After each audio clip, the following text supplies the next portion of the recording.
Good afternoon, everybody.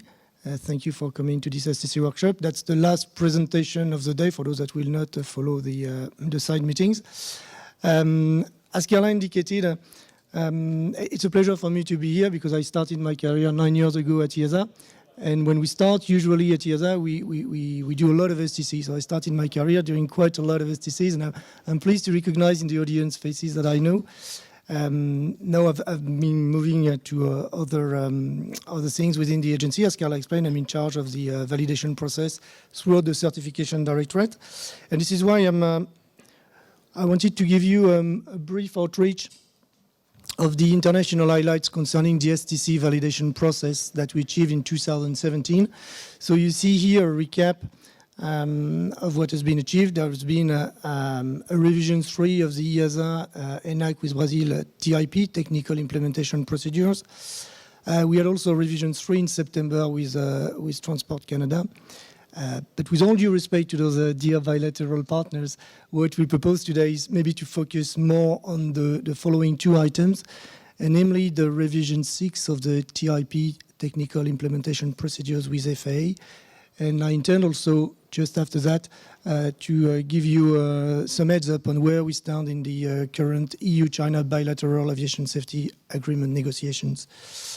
So practically, what I wanted to do with you is to spend around 35-40 minutes on the EASA TIP Revision 6 subject, which is a well-mature subject. You've seen certainly the TIP Revision 6. It came into force 6 months after its signature on the 22nd of September. So as of 22nd of March of this year, it is applicable for the validation. So here we'll, of course, we could have spent a complete workshop on the TIP Revision 6. So 40 minutes is very brief, so I will remain really try to explain to you the main changes, what is new in that TIP Rev 6, what is the change in perspectives, trying always to keep the focus on the STC business. Then for the second part, which will deal with the EU-China BASA activities, we will remain at a more higher level, and we'll talk about what is going on, what is the institutional framework under which those discussions take place. I will come back on that, but it will be not as technically detailed as the presentation on the EASA FA TIP maybe. So with these words of introduction, I propose that we start immediately, knowing maybe that, as you know, there will be very interesting side meetings, and we're particularly pleased and honored to welcome our colleagues from FA here. I think the side meeting with you, for those who want to join on the EASA FA TIP 6, that will be chaired by Jean-Louis, will be really the opportunity here to address very specific questions you may have, and particularly when you've got your STCs that you want the FAA to validate, it's time to ask them all the questions you want. So before we detail a bit the contents of the EU-US TIP, we may ask ourselves what drove the change, what drove the TIP Revision 6. In fact, there is an agreed understanding between the parties, between FAA and EASA, to reduce the validating authority level of involvement. This can only be achieved through mutual confidence, a greater investment in the trust, the confidence that we put in each other's systems, and also you need to continue to maintain that confidence. The objective is to go to a more risk-based approach to maximize, in the long term, full acceptance by the validating authority without any technical review or issuance, or even issuance of validating of the validation authority of any approval. So that might sound interesting for an STC holder to understand that we are going that trend.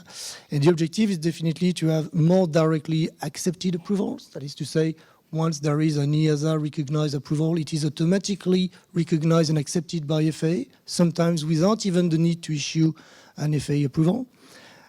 The other objective, of course, is to have less changes where the validating authority, in that case the FAA, would get involved. And for those changes where the FAA would get involved, to have less involvement, reduced involvement, and if I may say so, something that would be more framed and more predictable for the applicant.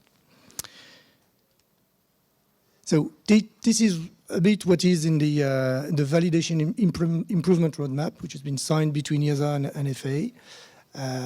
giving further details. You may find that if you go on the EASA website, on the International Cooperation web page, there is a presentation and a document presenting to you the main objective of that validation improvement roadmap. And you will find in that documentation, for instance, there are provision and a schedule with a goal to have around 20% level of involvement in the validation activities when compared to the involvement as primary authority. So that's like any roadmap you need to assign high-level goals. That's one of those high-level goals that give a good idea of that will to reduce the level of involvement in general by the validating authority. So that's this validation improvement roadmap with an horizon which is 2022, with even more and more integration and more reliance on the validating authority, signed by both certification directors on EASA and FAA. So let's get down now really to the substance of the text. What are the main changes of the TIP revision 6? With TIP revision 6, you won't have any more that level 1, level 2 classification that might have been sometimes a nightmare for some of you. You won't find separate set of criteria to classify your change, either basic or non-basic when this is an STC, or level 1, level 2 when this is a change, or a change to an STC. You won't have a specific path anymore for the changes to the approved manuals. And you won't have any more a separate path for the environmental testing and the approval procedures. Instead of this, with TIP revision 6, and you see here that it also applies to TCs, although we will not develop that today, that would be a bit too long. But for the TCs, the STCs, changes to TCs or changes to STC, all those changes are classified as either basic or non-basic under the same set of criteria. So this is maybe one of the main takeaway we could take from the TIP revision 6 change. We will explain this in the coming slides. And going really directly to the technical matter, because we are here for that. So you will see on the left part of the slide the TIP revision 5 classification criteria. You may recognize only for the STCs. We're talking, that's why I want to tailor the discussion to your specific case with the STC. These are the well-known criteria under the former TIP revision 5 that enable you to make the determination, is my STC a basic or a non-basic? And formally, when your STC included the so-called GVI, generic validation item, when your STC included an SSD, significant standard difference, when it was of significant change, or when you had to apply a special condition, ESF, ELOS, exemption or deviation. When your STC also required means of compliance CRE or IP, it was a non-basic STC. With the TIP revision 6, we have a set of criteria which is a bit bigger because it applies to everything. It will apply to the TCs, it applies to the major changes, and it applies to the STC. There's one given set of criteria. We'll detail those criteria, of course. Each time I try to indicate the reference in the TIP revision 6 to which you can go to have the full text and make a better knowledge of those criteria. Maybe just one thing, you see the first two criteria for the TIP revision 5, include GVI or includes an SSD. In fact, it does not exist anymore in the TIP revision 6. So it's not because you've got a former GVI or an SSD that your STC will be non-basic. Only a restricted part of those GVI and SSDs, under conditions that we will discuss afterwards, if they qualify to what is called a safety emphasis item. So if those items qualify for an SCI, then your STC will be classified as non-basic. So what changed also? In fact, we see that the non-basic criteria for STCs have been modified to allow more projects to be processed under the basic streamlined procedures. For instance, so if we want to interpret what we've just seen, what does it mean practically for you? That means that now the application for design changes affecting the certification basis, so an STC that would affect the cert base, may be classified as basic. Previously, it was not the case. If you had to apply a special condition and a ELOS, it was a non-basic STC. Now, it's only if that special condition, DCSF or DCLOS, is new. Let's phrase that as not already within the TCDS. So if this is something new brought by your change, and only by your change, which is not part of the TCDS, then your change is not basic. But if this is something which is already on the TCDS, and your STC calls for that special conditions, then your STC is not triggered as non-basic by these criteria. Of course, these are the other criteria, but at least it will not be triggered non-basic by these criteria. Something a bit similar for the applications for STCs requiring a means of compliance CRI or issue paper. They may be classified as basic. Previously, if you had an STC and that STC called for a means of compliance, it was non-basic. Now, if the MOC is not new, or if it's not different from what was previously agreed by the ESA and the FAA, it does not trigger a non-basic. You may still pursue on the path of the basic classification. So these are really direct takeaways we can bear in mind for the classification of STCs. And as we said, no, an STC affecting an SSD, even if, by the way, if that SSD was retained by the validating authority during the original certification of the product, that change may be also classified as basic, because as we will see, you will need that SSD to be a safety emphasis item to trigger the non-basic. So let's review a bit more in detail those criteria. So first, your STC will be classified as non-basic, as any change, by the way, if it affects any item in a VA validation authority safety emphasis item. We'll come a bit later on that, and we will enlarge on the SAI, so I'll pass rapidly. If the ESA or FA or FA certification basis, that's also a change with regard to TPREF 5. Clarifies that either ESA or FA cert base includes or is anticipated to include a new or amended, so exemption for FA, deviation for ESA, special condition ESF, that is not yet included in the TCDS, then it's a non-basic criterion. Of course, if your change is significant, it will be non-basic. If you've got an AD, that's something new for the STCs. If your STC is within the scope of an AD is affected that was issued either unilaterally by, in that case, by the FA, or where the FA is a state of design for the TC, then it's another criteria to have your change as non-basic. That means, of course, that when you do the classification, when you review, you need to go to the list of applicable ADs to the product to make that determination of whether it impacts or not that criteria. Now, if you've got changes that involve the use of a new or different applicable method of compliance from what was previously agreed, it's a non-basic criteria. So here you find a wording that is familiar and that we could already find in the former TIP versions. When we talk about something new, it's if the same mark had been applied previously in a similar context by both the ESA and FA, then it would not be considered as new. That's the usual definition. Now you've got also the two criteria that were present in the level 1, level 2 classifications formally. When there is a new technology that exists, so new technology that is new to the VA as a whole, new to the FA as a whole, that means just new to the FA team that is dealing with your STC, then your change might be classified as non-basic. If your STC brings in a novel application of existing technology, then it will be also a non-basic. We're trying to find practical examples of that. It's not so easy. I was thinking about the 3D printing. 3D printing, typically you may accept that on a given area, but then if you've got a change where you need to apply to something which is a novel application, then that may classify to a non-basic STC. The 8th criteria is a non-simple substantiation of acoustic or emission changes. So that's, we've seen that there is no separate path to approve the environmental aspects of the change. They are integrated within the change. And the change will be triggered as non-basic only if this is a non-simple substantiation. So here the concept, which is quite new, is a bit subtle. We call a simple substantiation a compliance demonstration that involved standard means of compliance and procedures which are already seen and agreed between ESA and FAA for the same applicant. So it's quite restricted.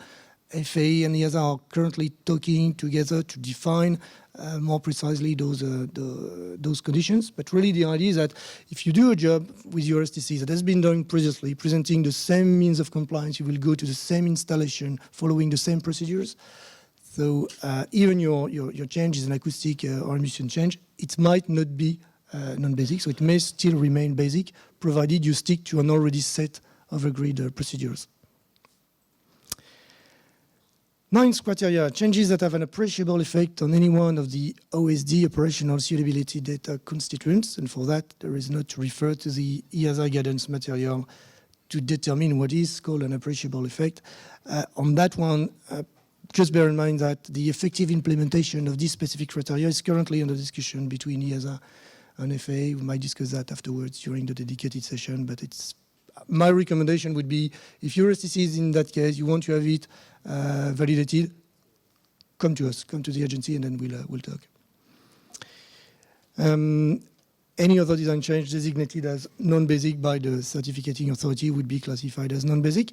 One important note that may be of interest to you, that there is a clear understanding that the extension of an STC to other models may be considered as basic, and by definition, I would say by principle is basic, if you do not trigger one of the 10 criteria. So that's a very, I think, important takeaway also for an STC and for an STC holder and a DOA, to know that now you can extend the applicability of your STC, be it a major change, and still have it as basic. Another change brought by the TIP revision 6, so we've seen the various classification criteria. A novelty is that now all the TSO and ETSO articles are accepted. You may know that there were 4 remaining so-called restricted articles that were still subject to validation under TIP Rev 5. Now all the TSO and ETSOs are automatically accepted, even the 4 that are listed on that slide.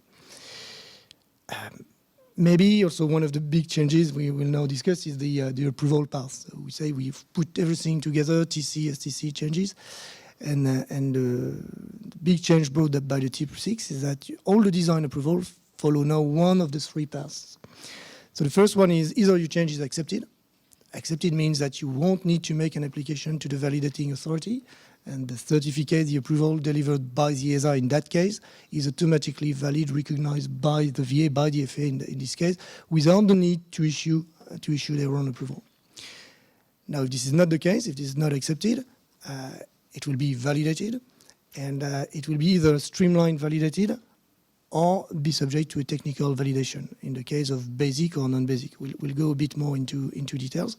For those 2 cases, streamlined validation or technical validation, there will be the need to apply to the FAA, and there will be at the end of the process a certificate on an approval that will be delivered and issued by the FAA.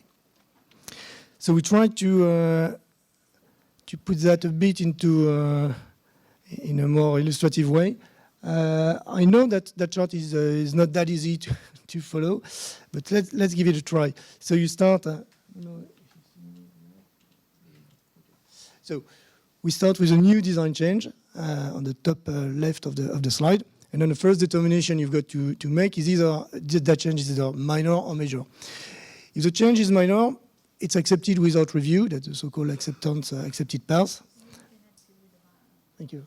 Okay. So then in that case, we go to the accepted without review.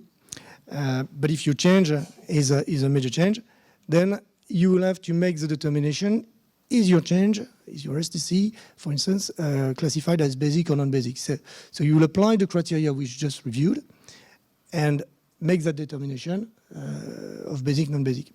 If this is basic, then the next question is, does the change require the CA, so in that case EASA, to issue or revise the approval? So if it's a TC, to issue or revise the TC, but in the case of an STC, we need to issue an STC or to revise the STC. If this is not the case, and that's very powerful and very interesting, then your basic change will be automatically accepted by the FAA. There will be no need to make an application, and a simple approval of the EASA will be recognized as valid as if the FAA had issued their own approval. Now, if we need to update, either issue a certificate or an approval or to revise our own certificate, then there is need to apply to the FAA, and we will follow the so-called basic streamlined validation process. There is no technical review by the FAA, by the VA in that case, so it's just kind of administrative review. And so there is an application package that has to be submitted in accordance with the TIP. And within a given time frame, it's 15 working days of receipt and confirmation of a complete application project and application package. There will be issuance of an approval and certificate by the validating authority. So we see that's a strong commitment from the validating authority to rely on the primary certificating authority to make that classification and then just issue their own approval based on the approval issued by the primary certificating authority. Now, if the answer to the question is my change basic or non-basic, is yes, my change is non-basic, and for that means that you fall within one of the 10 criteria that we have explained previously. So if your change is non-basic, you will need to apply to the FAA, and we will follow the so-called technical validation. The technical validation, we'll define that a bit later, will be done in accordance with a work plan. That's one of the novelties of the TPREF 6. And it will be limited to those criteria that triggered the non-basic classification. So there will be a restrained technical validation that will only focus on those specific criteria that triggered the non-basic. And at the end of that technical validation, there will be issuance of an FAA approval or certificate. So this is roughly with an attempt to give some animation to the various paths that will have to be followed, the three ways of approving a design. So a few direct questions concerning the validation of STCs, and here I'm maybe a bit anticipating what will be discussed during the side meeting. Typically, the first question I would ask would be, can an STC be accepted according to the TIP Revision 6? Unfortunately, no, because I would say that an STC, an EASA STC, will be always validated. That means that there is an application to FAA and an approval that is always needed, because we do issue, there is an approval to approve that STC. So in accordance with the process we've just explained, there is a need to apply to the FAA. However, having described the various criteria, either your STC is basic, at which point you will follow the streamlined validation process, sending of an application package, and after 15 days of receiving a complete application package, the STC will be validated by New York ACO, for instance. If this is non-basic, then we will enter into the technical validation process with a work plan and with a dedicated technical involvement of the FAA in accordance with the work plan and with the criteria that triggered the non-basic classification. What about the changes to STCs? Well, theoretically, changes to STC can be accepted when they are basic and when they are not affecting the approval.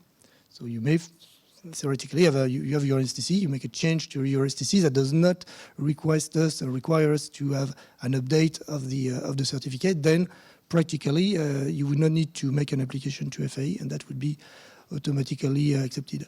Here again, practically a bit difficult. I think what we said is that in the case of an update of AML, something like that, update of documentation that would be listed on the STC without a specific date, it's a major change potentially, but no, you do not need to reissue the STC. So that change to your STC would be automatically valid by FAA.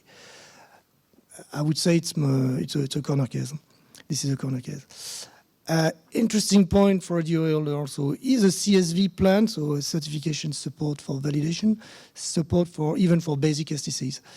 Yes, the answer is that because the TIP says that it's the onus is on the CA, so on EASA in that case, to classify the application for validation as basic or non-basic.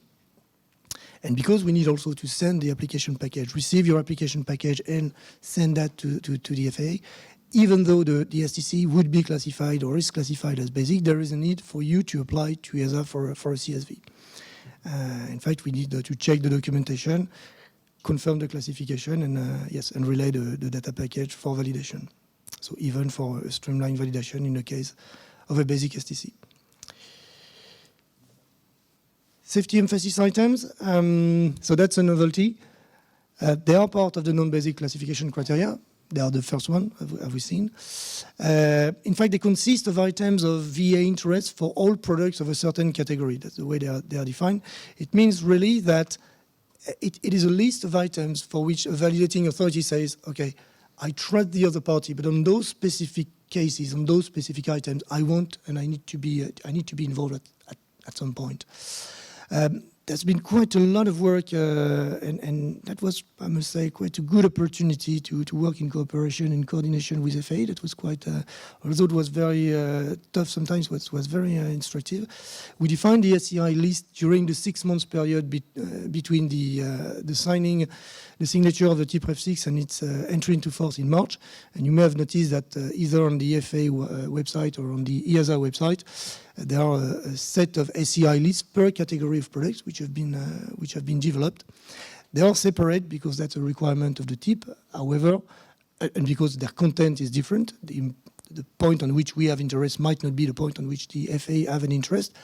However, what you need to know is that the tenets, the principles by which those SCI lists were developed was coordinated and I would say harmonized also with the FA to the best effort of both parties, I would say. So those lists are available to the public. Pretty sure you know where they are. If you don't, you go to the International Cooperation page of the EASA website, and normally you should find quite an easy and user-friendly link to access to them. If not, you just Google EASA SCI list, and then you will find them more easily. The SCI list shall be frequently revised with the goal of reducing the size of the list with targeted harmonization effort. And to that, it's planned that it is the management that is responsible for the maintenance of the list and its regular update. So here again, in the frame of the validation implementation roadmap targets, there is a clear will to reduce and go towards a further integration. Let's talk a bit more about those famous safety emphasis items. So here you got the reference of the tip in the title where you will find the description of those. There are 4 main criteria. If you've got a new VA standard or certain SSD significant standard differences where either the VA or the CA has limited past experience, so this is something new that there have not been so many projects where this new requirement has been applied. And if this new requirement has an important impact on the whole product or is a critical feature, so always keep in mind it's a risk-based approach, so there must be an impact on the safety. And if there is an engineering judgment which is required to establish the compliance, then it may elect to be an SCI. Same thing a bit when you've got airworthiness standards, where the VA and CA's interpretative material, advisory circular, when the means of compliance or guidance material differ or is insufficient to an extent that those different, and it's very important, it's a difference, but you need to be sure that that difference is such that you say, okay, it will, if I do not follow this, that will require a change to the type design or the approved manual, and there is a clear safety impact. So if that difference in means of compliance for the same requirement is such, then that may qualify for an SCI. SCIs may be also items identified for special emphasis by the VA in a data-driven risk assessment analysis for the product class, or subject linked to non-safety conditions that the VA has identified and for which we know and the VA is just about to take continued airworthiness actions, then that may enter within the SCI list.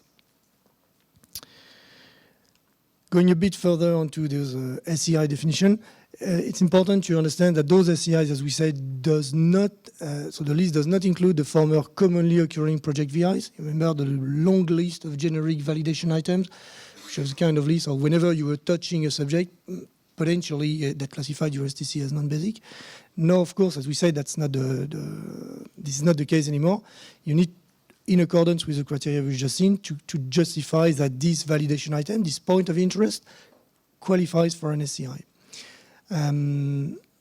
As we've seen, the SCI may be SSD related, so it may be related to a difference in a requirement, but the majority of the differences in the requirements are well understood by both authorities, and the expectation is that full confidence is given to the CA for making the determination of compliance to those VA SSDs. So it's normally only those new SSDs or those specific SSDs which are new for which there is a safety impact that will qualify for an SCI.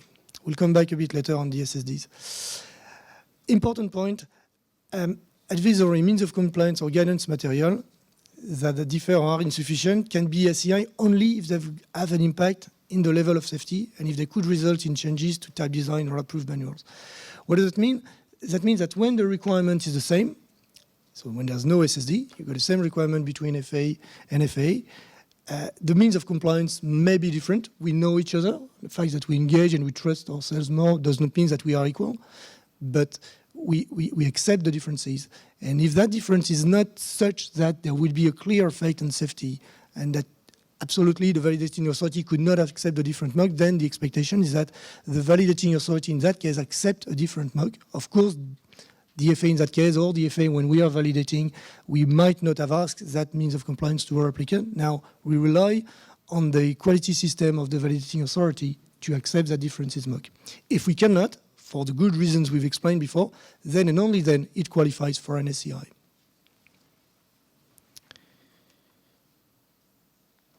So that was for the SCI, which is quite a notion that needs to be worked a bit and really understood. Maybe reading and seeing the list of the SCIs gives you a better insight of what is behind that. The other important thing for the certification base is significant standards differences. As we said, the existence of an SSD is no longer a criteria for VA involvement, unless it is one of the SSDs which have been translated into the SCI list. Very important, significant standard differences are an integral part of the VA certification basis for validation. The VA SSDs refer to validation airworthiness standards that either differ significantly from ours, from the CA, or have no CA equivalent. You will find in the tip the definition. And their major role, of course, is to allow the applicant to demonstrate and the CA to verify the compliance with the VA certification basis. So it's very important to have them well in mind and to apply them, because in the new process, most of those are not SCI. So the idea is really that the validating authority delegates to us the finding of compliance with those SSDs. So here again, we know we're not the same. We know we've got differences, but we know sufficiently those differences to trust the other party to say, okay, FA, I know that you will take care of my differences and you will find compliance with those. Establishing the level of involvement. Once we have reviewed all of that, how do we practically do that when you have got an STC and then you've got to submit it to an FA validation? Well, in fact, we'll see that it's the combination of a review of the SCI, so those points for which the FA potentially might be involved, the non-basic criteria that will trigger your non-basic. We'll ask if there is a provision in a tip for an applicant proposal in their certification plan to identify those aspects. And all of this is after that captured in the work plan. So let's say a few words about the validation work plan. It's another novelty of the TIP revision 6. It's a document that is establishing the scope and depth of the FA involvement for non-basic changes. And it's also used to document the FA's third base. The objective of the work plan is to limit the scope and depth of the review. So the scope is what is to be reviewed in the level of involvement, and the depth is how much is going to be reviewed. So it's very important to have that very well framed. It's for predictability for the DOA and for the applicant. You ought to know exactly what will happen, what are the efforts that will be requested to you. So it gives a predictability, and it clarifies exactly the footprint of the validation of the FA. It's meant to eliminate or reduce the opportunity for FA to review out of interest or unwarranted concern some aspect, because the aspects that will be reviewed will be only limited to the non-basic criteria. And the whole idea behind that is to have a more disciplined procedure for the involvement of the validating authority. In the case of a work plan that is issued by the validating authority, so it will be issued by the FA for your STCs when they will be validated. It requires an FA project office management approval before it is issued. And the idea is really to ensure an oversight of adherence to the TIP procedures. It's established in the case of a validation by FA at the beginning of the project. Within the application package, you need to provide a certification plan identifying the applicable certification base of the FA and the way you intend to answer to that. Based on all this information, the non-basic criteria that trigger the non-basic change, the SCIs which are applicable, and potentially after a general familiarization meeting, the initial work plan is issued by the validating authority, by the FA.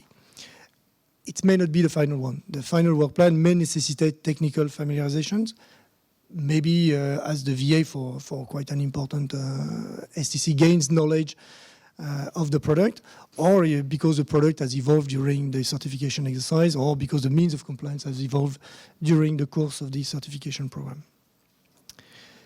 So that's a bit what is presented here. So you got the initial work plan that is established at the beginning of the process. Then you got technical familiarization on those aspects that enables the VA to define their level of involvement. And then potentially the work plan will be updated and approval. And it's only after that approval of the final work plan that the review of compliance, here we are talking about the involvement of the validating authority in the showing of compliance, meaning review of compliance documents and tests, that it will take place only after the issuance of the final work plan.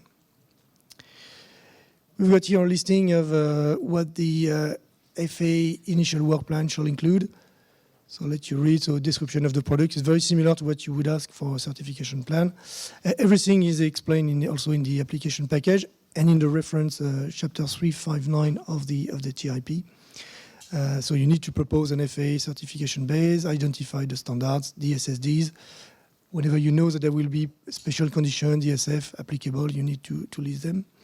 And also, there is also a possibility to make a list of proposed areas for FA level of review, of course, always bounded by the applicable non-basic criteria. In the initial work plan, there will be also a proposal for technical familiarization activities necessary to achieve the final work plan. This is what we've explained previously. An identification of the various actors. And of course, all these elements may be updated by the FAA over the course of the validation program.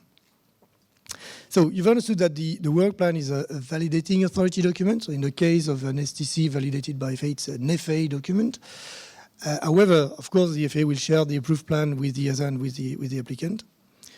The idea behind that is that if there are areas of involvement in the work plan that are not included in the non-basic criteria, then a discussion must be engaged and there is an agreement that must be found. The idea is really that it should not happen. That's really the rule of the game.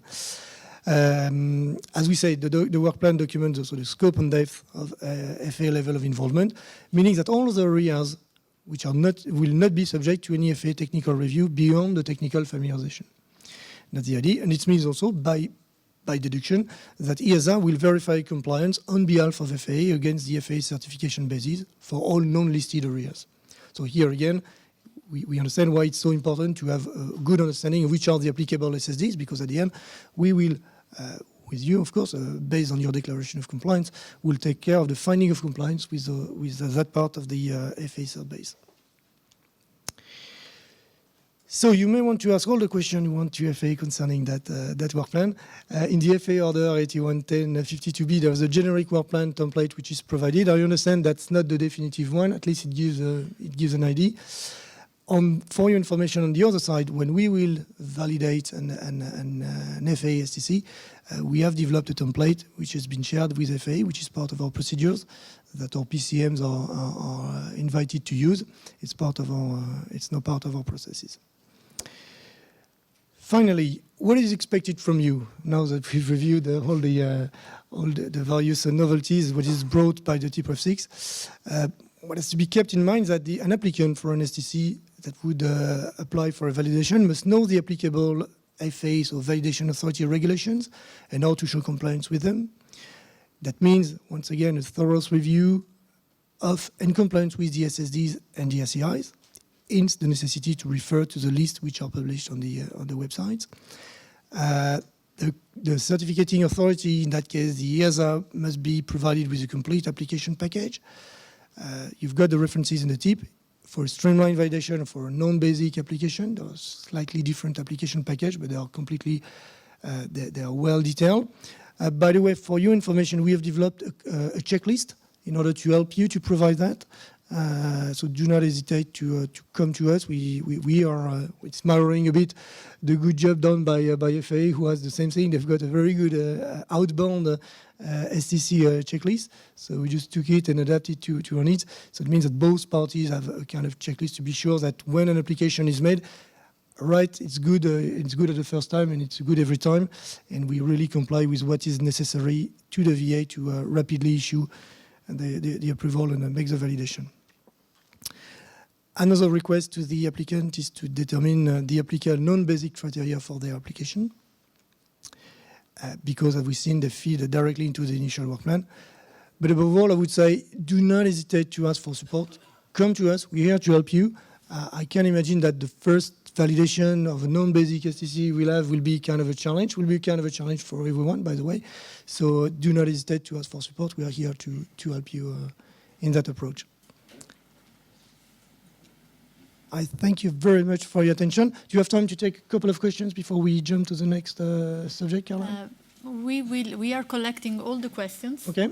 And there will be for sure available at the side meetings. I mean, we are a bit late, maybe just one question, and then all the rest will be part of the side meetings for the FAA. I think it's better to give enough space really to the debates, if you don't mind. So I'm fine. So do we take one question? Or do you have a slide? We take.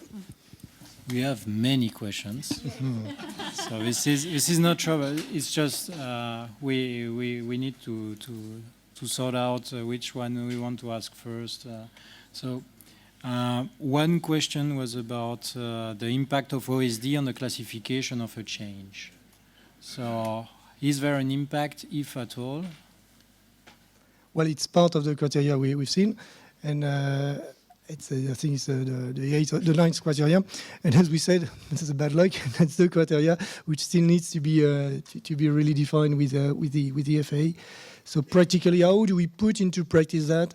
Because as you know, the OSD is one specificity of an ENIAC type certificate.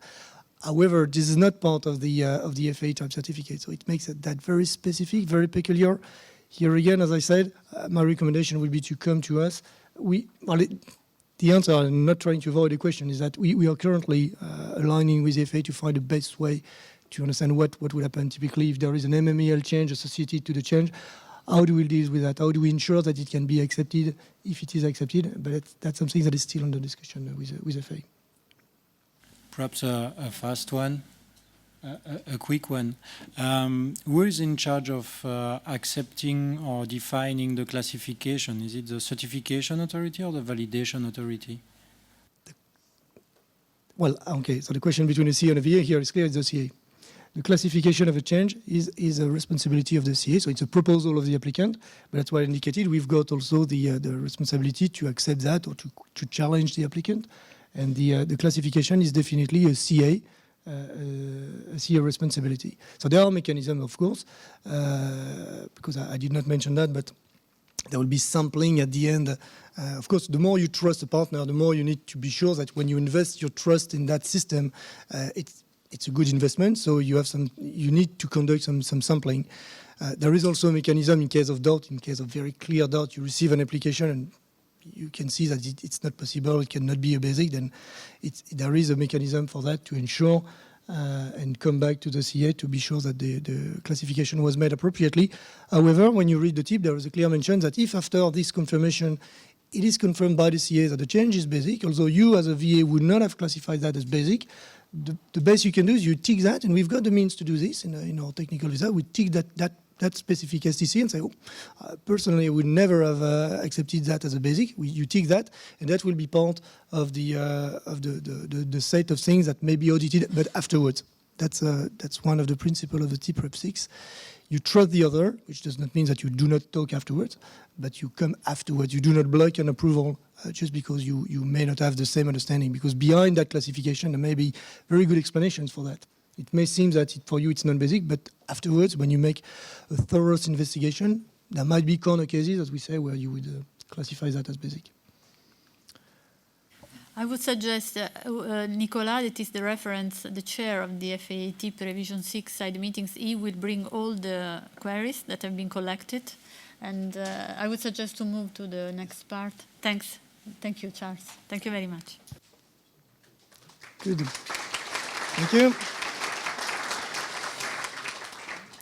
You like the ESA FAA TIP, you will adore the EU-China bilateral aviation safety agreement. Carla, we've got only 10 minutes to talk about China, so it will be quick China. Okay, quick China. It's not a problem because, as I indicated, don't be disappointed. I do not intend today to give you technical details about the discussions we are having with China. However, we can now share with you where we stand, give a better understanding of what is the institutional framework under which those discussions take place. And this is what I intended to do in the following slides. So I will briefly talk about the BASA, Bilateral Aviation Safety Agreement. Why do we sign BASA with partners? Which are the recent developments? I will go rapidly, give a high-level description of the annex, and which are the next steps in that process. So a bilateral aviation safety agreement is a strong institutional link. It's an international agreement between Europe and a given third countries.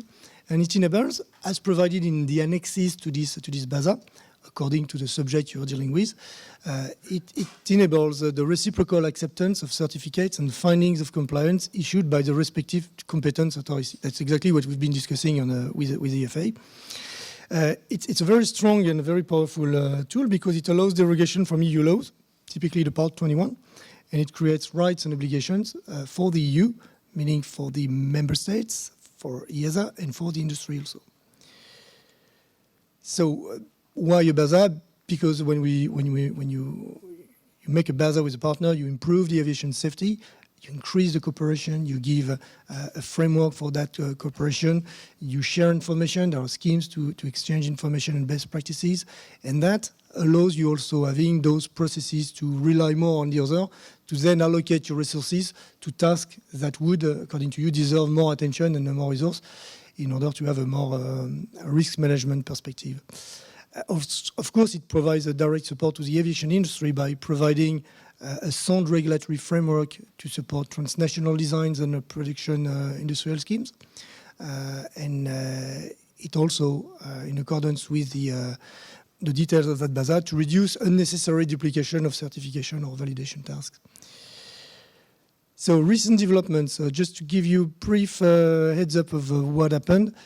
In March 2016, the Council of EU made a decision where they gave a mandate to the European Commission to negotiate, to enter negotiations with China on behalf of Europe in the frame of a bilateral aviation safety agreement. How does that work practically? You've got in the center of that beautiful picture two gentlemen. There was one person from the European Commission, Mr. Joachim Lücking. He's head of unit at DG Move, and he's the chief negotiator. So he's the voice of Europe for the negotiations. Same thing for the Chinese side. There was the chief engineer of CAC, who was the chief negotiator. These are the person taking and making the decisions and making the moves in the negotiation process. And we were pleased to be part of the team, EASA, being part of the technical team supporting the European Commission, because of course that BASA dealing with aviation safety, as you know, the EASA is the technical arm of the European Commission for that. So we are directly involved in the technical matters and the discussions with the Chinese counterpart. So that took place around during 4 negotiation rounds. The first one, so once in China, once in Europe. During the first one, we negotiated and agreed on the overall agreement. And then for the last third ones, we dealt with the annex. At the end, in September 2017 in Brussels, we came to an agreement on the text, both on the Annex 1, the one dealing with design and production and certification, and on the overarching agreement. The text was finalized, so we've got a deal, struck and found with the Chinese. And this agreement was initialed, let's say you freeze the text and you won't come back on that text in December 2017. I pass rapidly on the remainder of that slide, just to tell you that the EASA was involved in two kind of assessments. Before we entered into the negotiation directly, there was the so-called track 1, which is an assessment of the system of the other part, because you need to be sure that you understand sufficiently the system and you trust sufficiently the structure and the system of the other party to engage into negotiations. And then the second part, which was called the track 2, which is still ongoing, is a mechanism by which we select dedicated products, so TCs, and we submit those TCs on both sides to a specific scrutiny to, on the job, really see what happens when the Chinese validate a product. So we are quite used to that, but when we validate a Chinese product. So that's the so-called track 2, and here again, the EASA is supporting and is leading those two projects. Quick overview of what is a BASA. You may have heard already of the 3-layer, it's so-called sometimes the 3 layers document. Just on the top, you've got the agreement on the annexes. That's the overarching document. We'll see that for the negotiation, it's the Commission plus the ESA. And in order to strike the deal and to really sign the agreement, you need the consent of both the European Parliament and a decision of the Council of the European Union. Then, I would not say below because they are legally at the same level in their practice. You may, once you have signed the agreement and the annex, you may have new annexes that will come or an amendment to those annexes. Then it's the responsibility of a body that is called the Joint Committee, which is created by the agreement.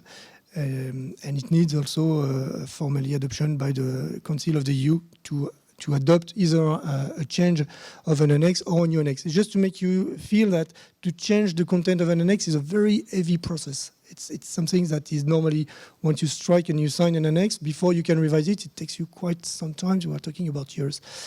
Now, the third layer is a technical implementation procedure. So this is what put into practice the agreement and the annex. And here it's directly between the technical agents, the ESA and the CSC, and it's under the oversight of a body that will be created by the Joint Committee as soon as the agreement will be signed. Body that's called the Certification Oversight Board. There is one for ESA and FAA. There will be one for ESA CAC. And for your information, we are currently working on the technical implementation procedures. We have finalized the text of the agreement and of the annex, but we are now working with the Chinese to define practically what will be the procedures. The same thing as we've seen with on the TIP revision 6. Here we're working on the TIP issue 0 to define the text. And of course, as you may understand, it will not be a copy-paste of what exists with the FAA.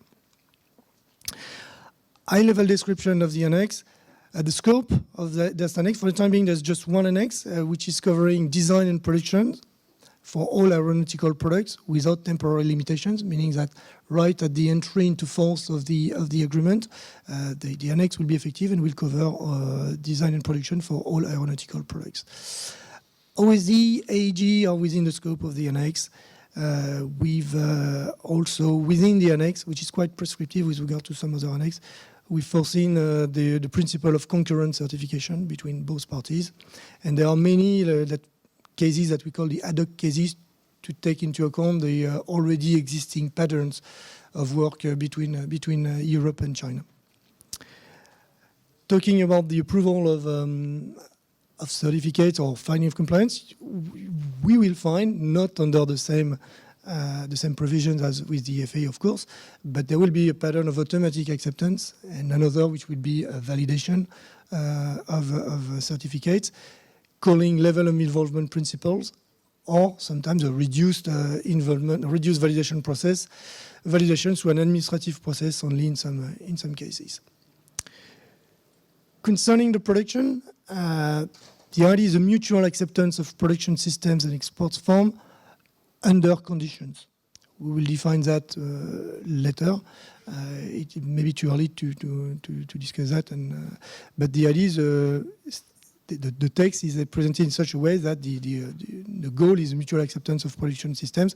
However, there are provisions to respect various production schemes, and namely all the existing schemes of production that you may know will be covered and will be respected and I would say consolidated by the wording of the annex. There is also one part of the annex that deals with the relation between the authorities, several provisions on cooperation, and provisions on initial and recurrent mutual assessments. Here there is strong language and there will be dedicated provisions in the TIP to ensure that there is a recurrent assessment of both systems. We engage with a new bilateral partner, so we invest a certain amount of trust within each other. So that first, that necessitated an initial assessment to be sure that we could do that. But we put in place also the mechanism to have a recurrent mutual assessment and at any time to be sure that the trust that we have invested in that relation is still valid and that we can continue working along the frame of that BASA. The next steps.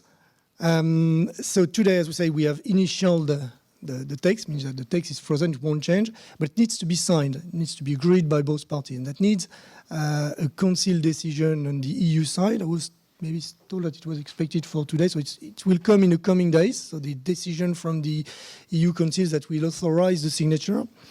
Then will be the formal signature of the agreement. You may have heard in the press that might happen during the summer. Then after that, there will be a ratification, so the conclusion of the exchange, the conclusion of the whole process. So both parties will go back to their legal bodies and to their, in the case of Europe, we will need a consent of the European Parliament plus another decision of the Council. So you can already understand that it takes some time. Then there will be a ratification of that international agreement, an exchange of diplomatic notes. The entry into force happens the first day of the second month following the exchange of the diplomatic notes.